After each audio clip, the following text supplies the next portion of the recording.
Shalom mon frère, shalom ma sœur.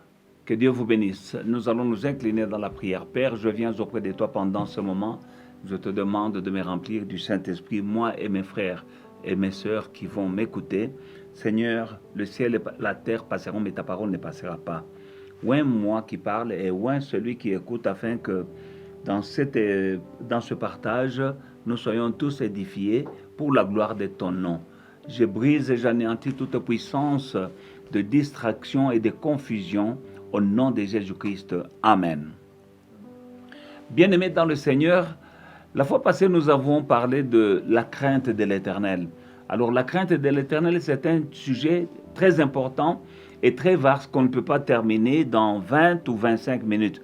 Parce que nos exhortations de un jour, une parole, c'est entre 20 et 25 minutes maximum, c'est le temps qui nous est alloué. Alors, on ne peut pas parler d'un sujet si important pendant 20 ou 25 minutes et le terminer. Voilà pourquoi je vous avertis déjà que c'est une série.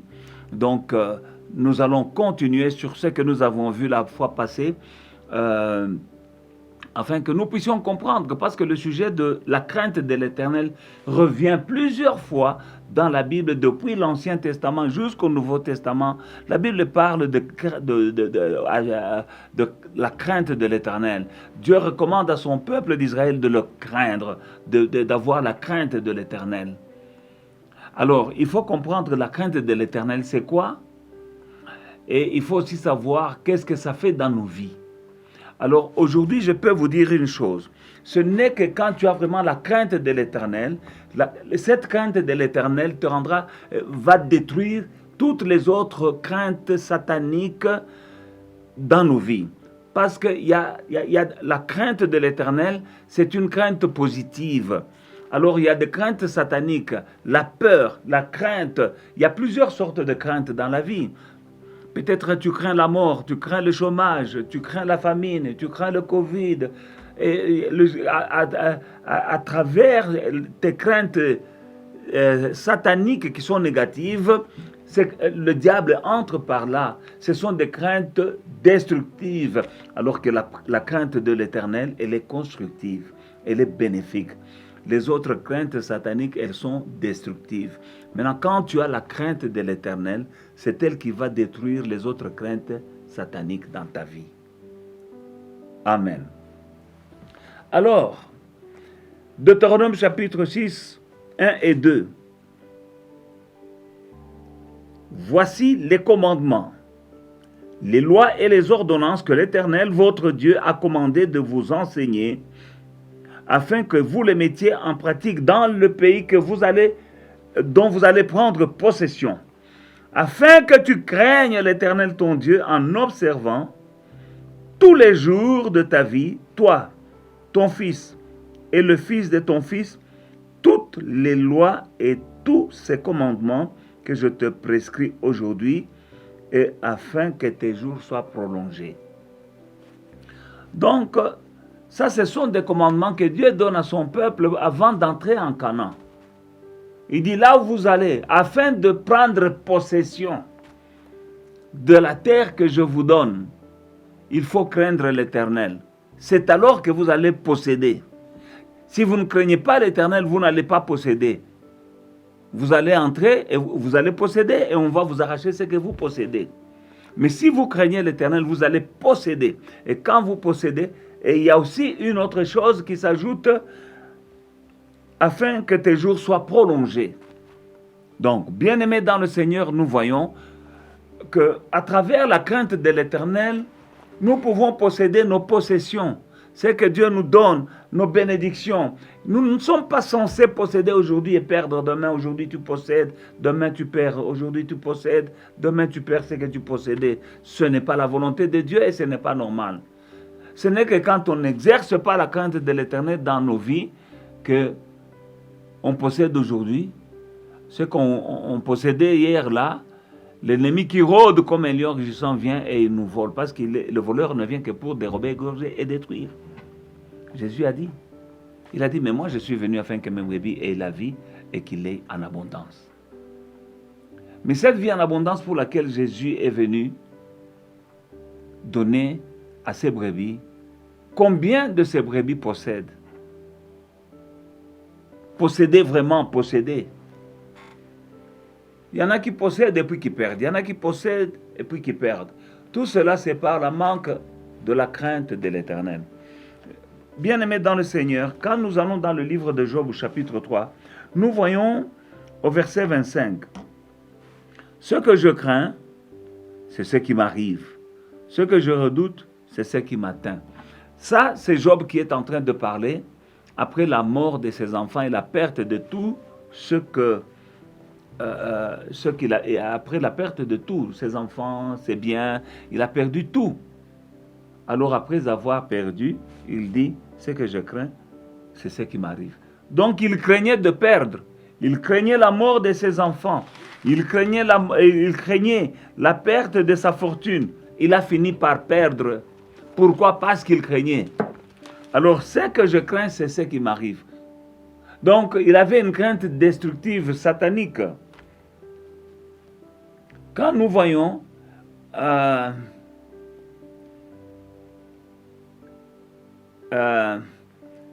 dans Job chapitre 1, nous pouvons voir à partir du verset 1. Il y avait dans le pays d'Uth un homme qui s'appelait Job, et cet homme était intègre et droit. Il craignait Dieu et se doutait du mal, se détournait du mal. Il lui naquit 7 fils et 3 filles. Il possédait 7000 brebis, 3000 chameaux, 500 paires de bœufs, 500 ânesses et un très grand nombre de serviteurs. Et cet homme était le plus considérable de tous les fils de l'Orient. Ses fils allaient les uns chez les autres et donnaient tour à tour un festin, et ils invitaient leurs 3 sœurs à manger et à boire avec eux.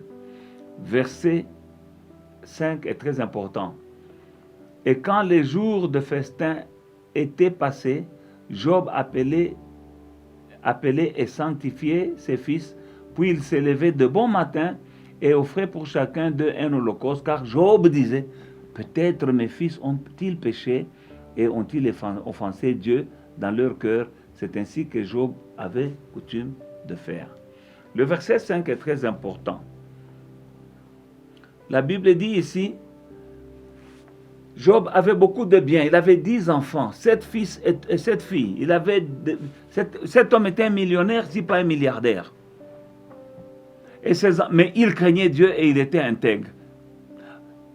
Alors, et ses enfants festoyaient régulièrement. Mais, dans le verset 5, la Bible dit que Job offrait des holocaustes pour chacun de ses enfants. Il se disait, peut-être mes fils ont-ils péché contre Dieu, ils ont offensé Dieu dans leur cœur. Et il avait l'habitude, par peur, il offrait des sacrifices à Dieu parce qu'il craignait que ses enfants ont péché et qu'ils ont fait quelque chose qui ne plaisait pas à Dieu.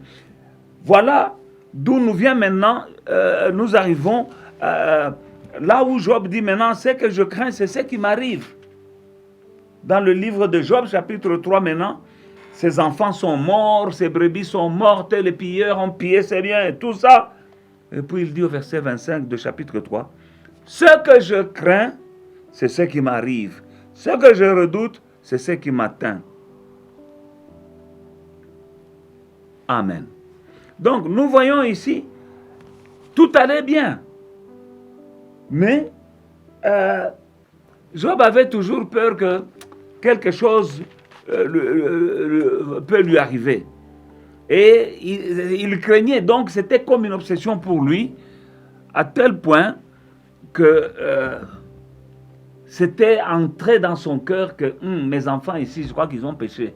Et quand tu pêches, le salaire du péché, c'est la mort. Finalement, ce qu'il craignait est arrivé. Ça, il avait une crainte négative qui est différente de la crainte de Dieu. Ici, je voulais seulement démontrer qu'il il y a deux sortes de craintes. La crainte de l'Éternel, elle est positive, elle est créative, elle est protective, elle est bénéfique.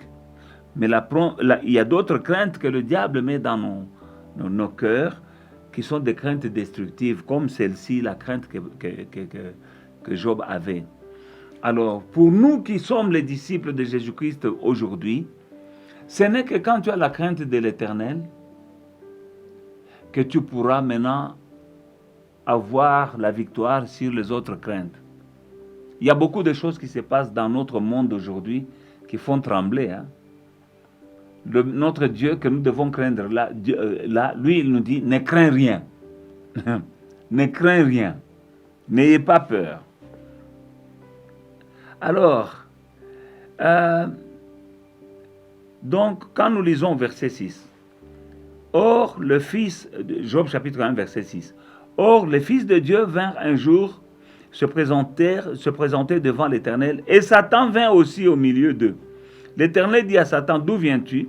Et Satan répondit à l'Éternel, de parcourir la terre et de m'y promener. L'Éternel dit à Satan, as-tu remarqué mon serviteur Job? Il n'y a personne comme lui sur la terre.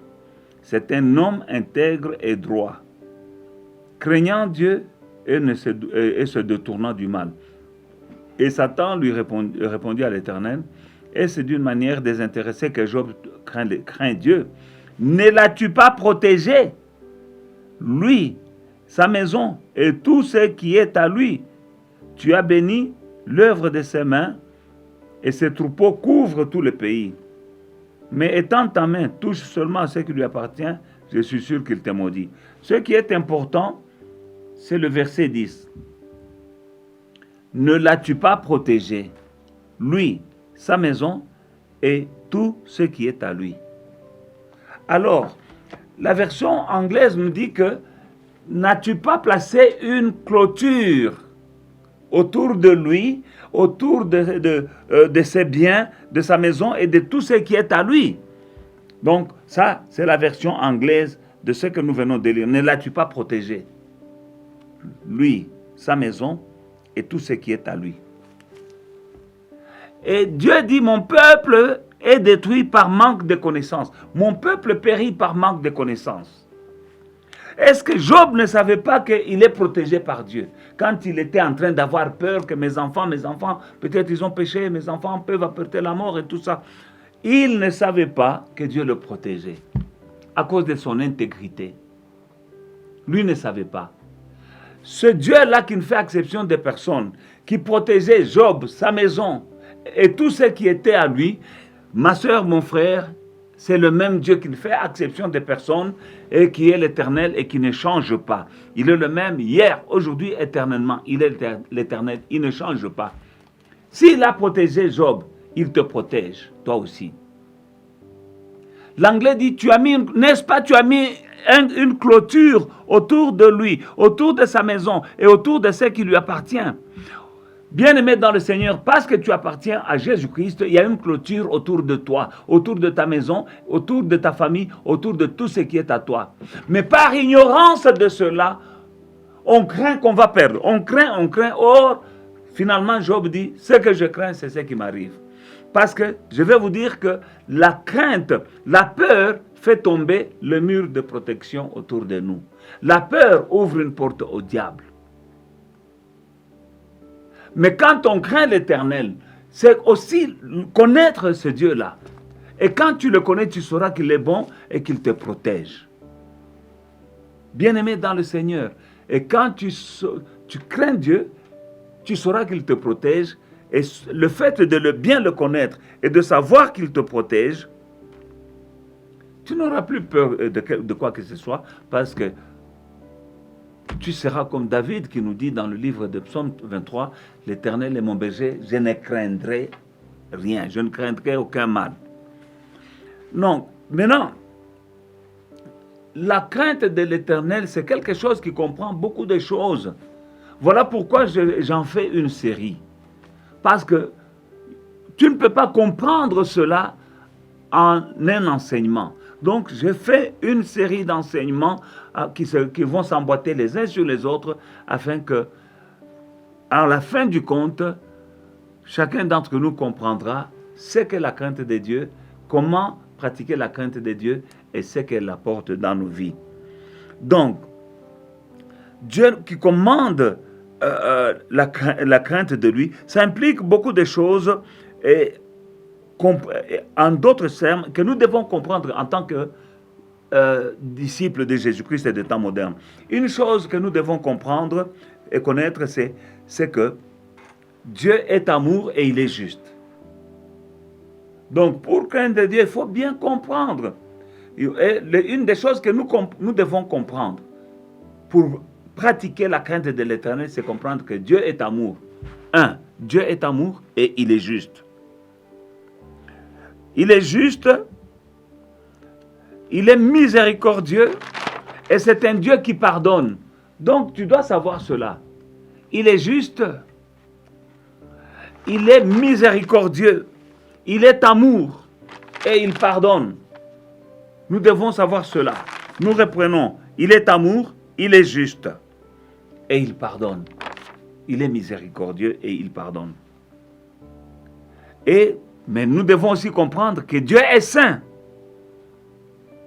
Le Dieu qui est juste là, il est saint. Il faut comprendre cela. Et en faisant cela, en comprenant cela, nous comprendrons le caractère de Dieu. Et en comprenant le caractère de Dieu, nous pourrons développer sa crainte. Alors, Proverbe chapitre 2, le verset 5 nous dit, « Alors tu comprendras la crainte de l'Éternel et tu trouveras la connaissance de Dieu. » Alors tu comprendras la crainte de l'Éternel et tu trouveras la connaissance de Dieu. C'est-à-dire, quand tu comprends la crainte de l'Éternel, tu trouveras aussi la connaissance de Dieu. Tu connaîtras Dieu, tu connaîtras son caractère, et mieux tu le connais, mieux tu vas marcher avec lui. C'est-à-dire que tu vas accepter Dieu, tu vas accepter son jugement, tu vas accepter qu'il est juste et qu'il est saint. Et quand tu acceptes qu'il est juste et qu'il est saint, tu accepteras même ses jugements. Tu ne diras pas comme il y a des gens qui disent « Dieu n'a pas pitié ». Non, à cause de quelque chose qui t'arrive, si tu connais que Dieu est juste et qu'il est saint, tu vas accepter sa justice. Tu vas marcher avec lui dans sa sainteté. Donc, maintenant, la crainte de Dieu produit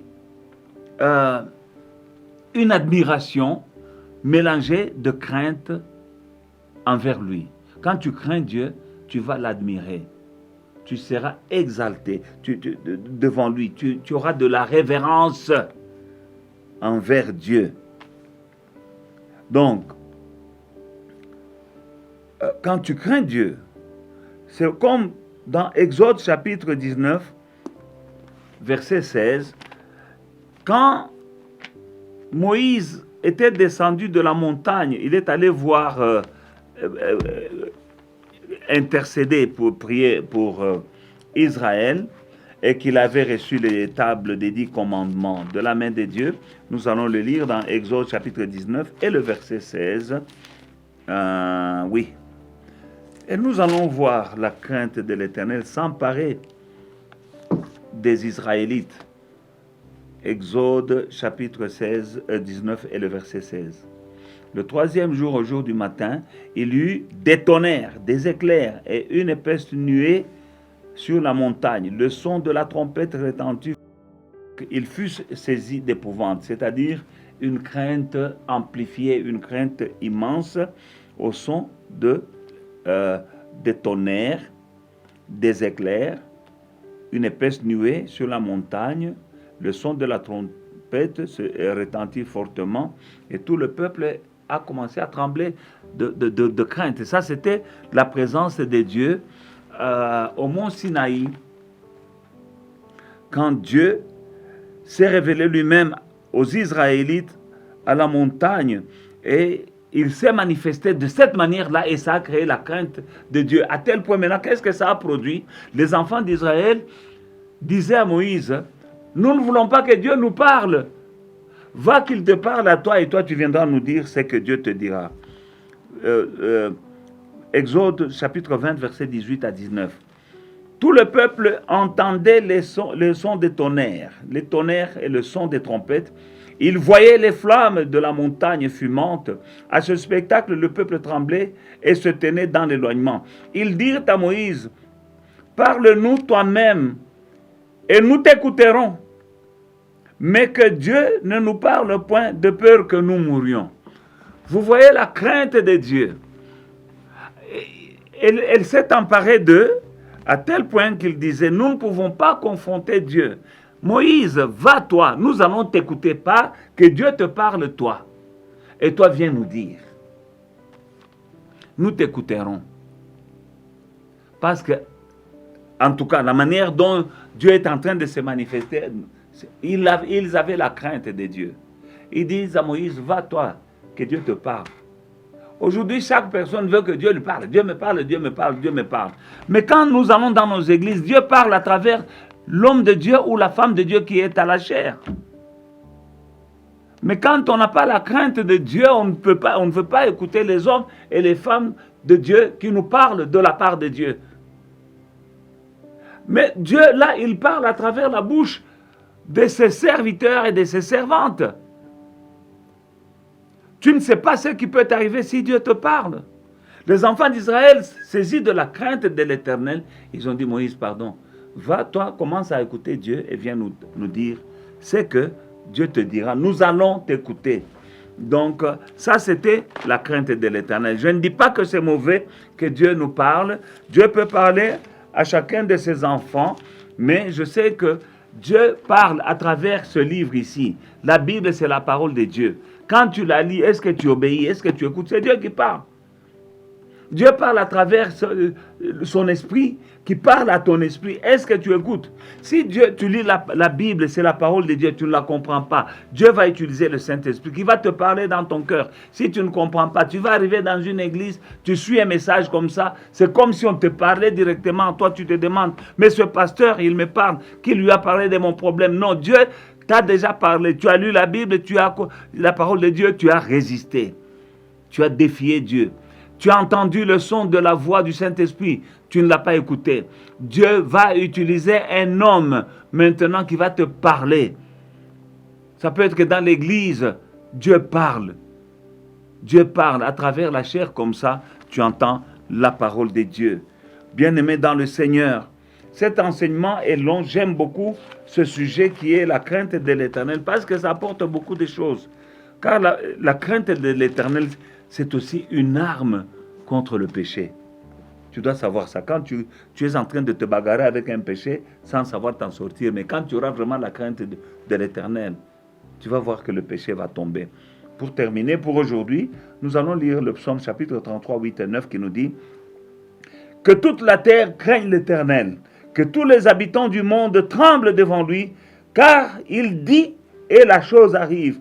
Il ordonne et elle existe. » Quand tu crains l'Éternel, il dit des choses et ces choses-là s'accomplissent. Quand tu crains l'Éternel, les choses que Dieu dit ici, elles vont s'accomplir pour ceux qui les craignent. Pour ceux qui les craignent. C'est ainsi que Dieu peut parler à son peuple dans l'église. Mais pour ceux qui ont la crainte de l'Éternel, ils reçoivent cette parole avec joie. Ils reçoivent, ils disent, je reçois, ils reçoivent cette parole qu'ils écoutent à travers le pulpit, la chair dans l'église, comme si elle venait de Dieu lui-même. Et quand tu reçois cette parole, elle s'accomplit dans ta vie. C'est ainsi que vous avez vu des gens qui disent, depuis que j'avais entendu tel message, ma vie a changé. Le pasteur tel avait dit une chose, elle s'est accomplie. Pourquoi? La crainte de l'Éternel. Que Dieu vous bénisse. À la prochaine.